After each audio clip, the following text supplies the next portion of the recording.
Avec le Brexit au Royaume-Uni et l'élection de Donald Trump aux États-Unis, des pays qui ont été des moteurs de la mondialisation et de la libéralisation des échanges commerciaux sont aujourd'hui parmi ceux qui les remettent en question. Ils traînent aussi derrière eux plusieurs partis et mouvements politiques à travers l'Occident qui veulent faire de même.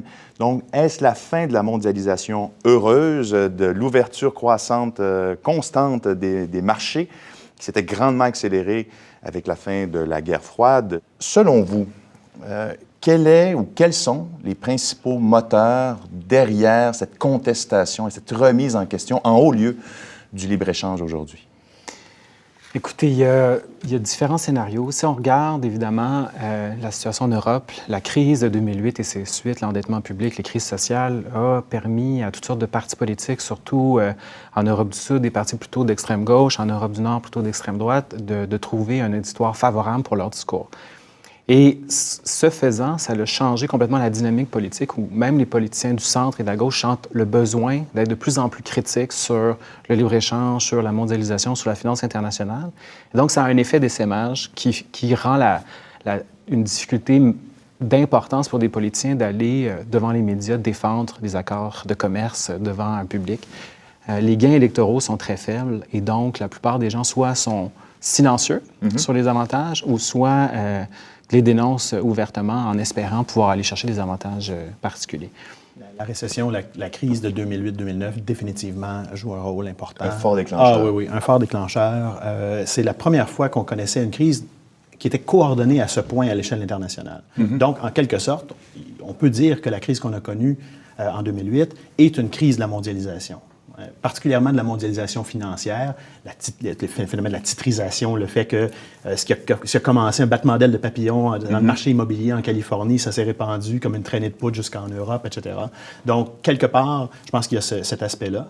Mais plus fondamentalement, même avant que la crise se déclenche, il y a des pans de la population, notamment aux États-Unis, et on commence à bien le comprendre aujourd'hui, peut-être un petit peu tard, malheureusement, des pans de la population. C'est comme si ça nous prenait par surprise. Donc, une population qui est essentiellement donc des gens d'âge relativement avancé, essentiellement des hommes, et qui ont perdu leurs emplois ou qui se sont retrouvés avec une précarisation par rapport à ce qu'ils avaient connu ou ce à quoi ils s'attendaient dans la vie. Donc, je pense à des gens qui vivaient dans des communautés mono-industrielles où les usines ont fermé. Oui.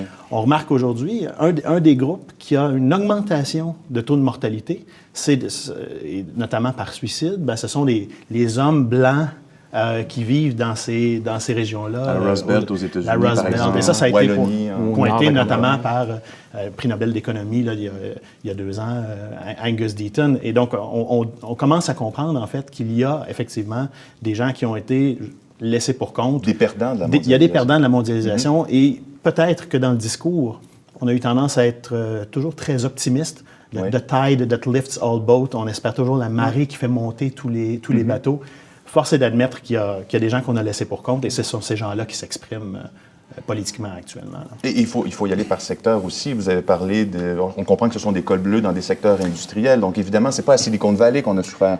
Au contraire, c'est à eux qu'on pense aux plus grands bienfaits de la mondialisation. Mais il y a les secteurs, c'est ça, qui sont particulièrement touchés. C'est ça. Et donc, il y a des déplacements d'emplois de secteurs plus traditionnels vers des nouveaux secteurs porteurs. Pour l'ensemble de l'économie, c'est excellent. Il y a une forme de destruction créatrice là-dedans. Par contre, malheureusement, les gens qui perdent leur emploi dans la Rust Belt ne se replacent pas dans Silicon Valley. C'est ça, c'est des colonnes de chiffres, mais derrière ça, il y a des gens qui sont dans les soustractions. Exactement. Ouais. Si on prend le cas de Montréal, par exemple, le secteur du textile n'est pas du tout ce qu'il était dans les années 70 ou 80. Bien sûr. Là, la question qu'on peut se poser, c'est est-ce que lutter contre le libre-échange, avoir maintenu des barrières protectionnistes élevées, mettons, contre la Chine, aurait permis de préserver ces emplois qui, en plus, étaient de très mauvaise qualité. Alors, souvent, qu'est-ce que vous voulez dire par de très mauvaise qualité? Bien, les emplois dans le secteur du textile sont souvent des emplois de très mauvaise qualité dans le sens où les conditions de travail sont pénibles, où le salaire n'est pas très élevé, où les conditions sont difficiles. Alors, est-ce qu'on aurait pu préserver plus longtemps ces mauvais emplois en luttant contre le libre-échange ou au contraire, est-ce qu'il n'était pas mieux de mieux penser nos programmes de reconversion pour favoriser une transition plus douce? Effectivement, ce qui s'est passé dans de nombreux pays, c'est que le libre-échange et la montée de la Chine est arrivé pendant que l'État avait des difficultés puis qui a vécu énormément de processus de rationalisation, ce qui fait que les Se politiciens retiraient de ont mal fait la n'intervenaient conversion. plus. Moi qui travaille à l'occasion sur les pays scandinaves, je sais que la Suède met 3 de son PIB sur les programmes de formation de la main-d'œuvre, alors que le Canada est à 1,25 Ah oui. Alors, c'est un écart considérable. Et le Canada, c'est encore beaucoup mieux que les États-Unis. Ce qui veut donc dire que dans certains endroits, il y a carrément des laissés pour compte. Puis je crois qu'aux États-Unis, la stratégie, c'est de penser que les gens vont tout simplement changer de ville ou d'État pour se replacer ailleurs. Mais là, il est assez ahurissant de voir que des gens dans le secteur du charbon aux États-Unis veulent leur emploi de Trump leur a promis. Alors que ce sont des très mauvais emplois. C'est des emplois de mineurs. Par ailleurs, très bien payés. Qui étaient pour des gens peu scolarisés. Mais maintenant, à cause de la concurrence mondiale et le fait que c'est une technologie vétuste, ça serait plus très bien payé. On se bat contre des grandes tendances technologiques et maintenant un monde dans lequel même plusieurs pays qu'on appelait avant les pays émergents, par exemple, sont en fait des pays émergés. Hein? Et donc, est-ce que la relocalisation de ces emplois-là est possible? Oui, il y a des anecdotes ici et là. Une fois de temps en temps, on va voir dans une communauté une usine qui revient sous une forme ou sous une autre. Mais je ne mettrais pas... je parierais pas là-dessus comme une grande tendance. Vous avez parlé des pays émergents ou émergés. Est-ce qu'il n'y a pas maintenant, comme avec ce ressac ou cette remise en question pour l'instant du libre-échange en Occident, principalement, est-ce qu'il n'y a pas une mondialisation à deux vitesses qui est en train de se dessiner entre des pays émergents qui seraient plus demandeurs de libre-échange et des pays occidentaux qui avaient parti ce libre-échange-là et qui là décident de faire, peut-être pas marche arrière, mais assurément ralentir la cadence? Si on regarde la tendance mondiale depuis le début des années 2000, on avait essayé de faire le libre-échange par des cycles de négociation à l'OMC. Oui. Ça ne fonctionne plus. Il y a trop de joueurs.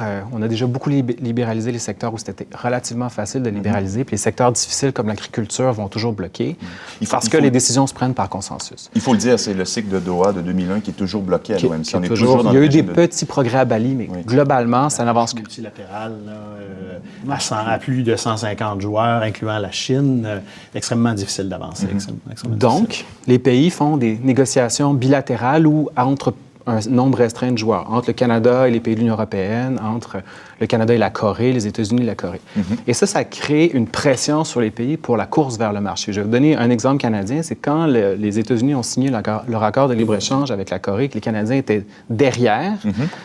L'impact que ça a eu, c'est d'exclure complètement du marché coréen les producteurs de porc essentiellement concentrés au Québec. Alors, la pression sur le gouvernement canadien, que lui aussi lance une négociation avec la Corée, était très forte. Les Américains lancent une négociation avec le Maroc, ça touche la question du blé. Le gouvernement canadien reçoit des pressions énormes pour négocier avec le Maroc, aussi pour s'assurer que le blé canadien a des débouchés à l'international. Et la tendance, c'est que le Canada, l'Union européenne, les États-Unis avaient lancé une multitude de négociations commerciales bilatérales. Là, visiblement, aux États-Unis, c'est bloqué. On sait qu'avec l'Europe, c'est très difficile de négocier. Honnêtement, si l'Europe a eu tant de difficultés à négocier avec un pays comme le Canada, imaginez quand ils vont négocier avec la Chine, l'Inde ou les États-Unis. Oui. Alors là, ça laisse toute la place à la Chine qui veut avoir une place plus importante en Asie avec des partenaires pour définir les règles du jeu du commerce mondial en Asie. C'est un peu un moindre mal, finalement. Donc, comme la mondialisation, comme les négociations multilatérales, voire plurilatérales, hein, parce que maintenant, le partenariat transpacifique, ça semble... En tout cas, Donald Trump a été assez clair là-dessus. Il est revenu, il a dit le 20 janvier, lorsque j'arrive, jour 1, j'abandonne les négociations. Ça prendra une autre forme, bon, on verra. Mais en fait, le moindre mal, c'est que les pays, comme Stéphane le mentionnait, se rabattent sur des accords bilatéraux. Et là, il y en a une multitude. Chaque pays signe avec tout un ensemble de pays. Nous, on vient de le faire avec l'Union européenne, on l'a fait avec la Corée, on en a toute une kyrielle. Avec le Brexit, le Royaume-Uni revient au jeu. Le Royaume-Uni, le grand pays libre-échangiste du début, il revient sur la scène et donc va devoir, à son tour, signer, présumément, toute une série d'accords commerciaux. Le problème avec ça, c'est que ça crée une complexité. Ce qu'on peut appeler le bol de spaghetti ou le bol de nouilles, enfin. Donc, une complexité. Mettez-vous dans la peau d'une entreprise qui exporte, là, qui cherche à... Quel tarif appliquer? Exactement. Quel tarif va être appliqué à mes différents services dans tel et tel pays? Où est-ce que je dois miser? Ça devient extrêmement complexe. Et il y a un besoin pour revenir vers des accords qui sont plus englobants. Le partenariat transpacifique en était un. Oui. Donc, fondamentalement, il y On avait a besoin d'un point de vue économique ou du point de vue des entreprises, mais manifestement pas du point de vue politique. et même au contraire. et même de Ouais. gouvernance ou de simplification de la législation. Mais effectivement, les pays semblent être allés trop vite par rapport à ce que la population était prête à accepter. Il y a comme un bris de confiance, finalement, face à la mondialisation. Moi, c'est ce que je retiens, là. Les citoyens ne voient plus le bénéfice pour eux, alors qu'il y en a, hein, notamment par des prix plus faibles à la consommation, etc. Mais donc, il y a un lien de confiance qui est à reconstruire, d'ailleurs plus globalement, hein, entre les citoyens et les gouvernements. Si on pense aux histoires de corruption, par exemple, qu'on a connues ici, ça devient difficile pour les gouvernements de convaincre. D'ailleurs, quand les choses sont profondément remises en question, ceux qui sont le tenant de la chose, là, qui sont pro-libre-échange, pourraient peut-être y voir une opportunité. Vous avez dit un bris de confiance. Pour le rétablir, est-ce que ça ne serait pas une opportunité dans la renégociation ou dans la révision du libre-échange de revoir des mesures, par exemple, qui retiraient du pouvoir aux États? Je pense, par exemple, aux tribunaux administratifs, aux tribunaux commerciaux, où les litiges entre deux États étaient réglés par une entité indépendante qui enlevait tout recours de la part des États. Donc, j'oserais le dire comme ça, est-ce qu'on pourrait humaniser davantage le libre-échange?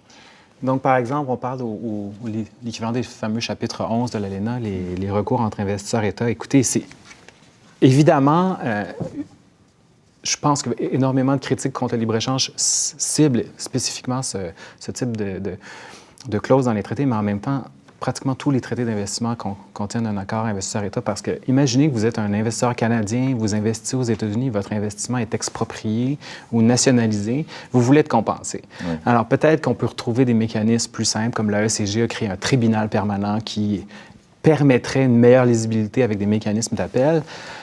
Fondamentalement, le défaut des nouveaux accords commerciaux, c'est qu'ils sont extraordinairement complexes. Prenez le partenariat transpacifique, on parle de 6000 pages. Parce qu'on n'est plus simplement dans une situation où on baissait les tarifs. Aujourd'hui, on est en train de créer des normes communes pour commercer.